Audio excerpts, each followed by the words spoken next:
Hello everyone. তো আমি যে বলছিলাম যে আমার কাছে এই ফেস ওয়াশটা, এই দুটো ফেস ওয়াশের ব্যাপারে কথা বলবো।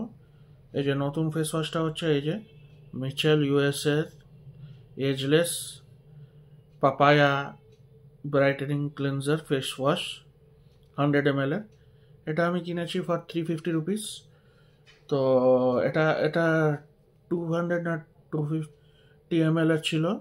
200 ml এর ওটা 650 রুপিসের ছিল। তো এটা 350 রুপিসের আমি 100 ml এর কিনেছি। এটা ভালোই। তো বেশ আহ, মানে স্কিন তো ব্রাইট হয় না, যা স্কিন আছে সেটাই থাকে।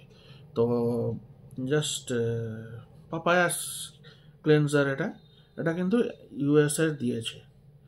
তো তাই জন্য এটাই আমি নিয়েছি, কেন কি এটাও আমার কাছে আছে একটা নিম ফেস ওয়াশ, অ্যাপোলোর নিম ফেস ওয়াশ।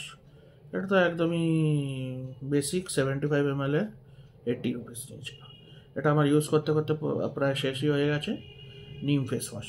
তো আরেকটা হায়ালুরনিক অ্যাসিড আর এসবের কী সব ফেস ওয়াশ ওরা ছিল, আমি আর নিইনি এবার। পরে আমি নিলে একটা ফরেস্ট এসেনশিয়ালস এর নিতে পারি, নাহলে অন্য কোনো কোম্পানি নিয়ে নেব। হায়ালুরনিক অ্যাসিড আর কী কী সব ইনগ্রিডিয়েন্টস ছিল, এখানে কিছুই নেই ওইগুলো। তো ওগুলো ইন্ডিয়ান ফেস ওয়াশগুলোতে আছে। তো ওগুলো এই দুটোই আমার কাছে এখন আছে। এটা তো শেষই হয়ে যাবে কিছুদিন পর। আর এটা ইউজ করব।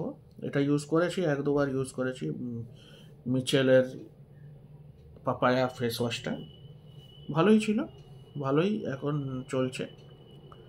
তো এখন আর কোনো ফেস ওয়াশ কিনবো না, কিনলে ফরেস্ট এসেন্সিয়াল এগুলো শেষ হওয়ার পর দেখবো ফরেস্ট এসেন্সিয়াল কি অন্য কোনো ফেস ওয়াশ দেখবো, নাহলে এটাই নিয়ে নেবো আরেকটা মিচেলের এজলেস।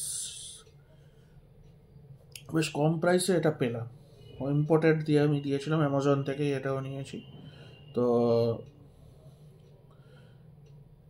ইম্পোর্টেড দিয়েছিলাম, তো এটার নাম বেরোলো।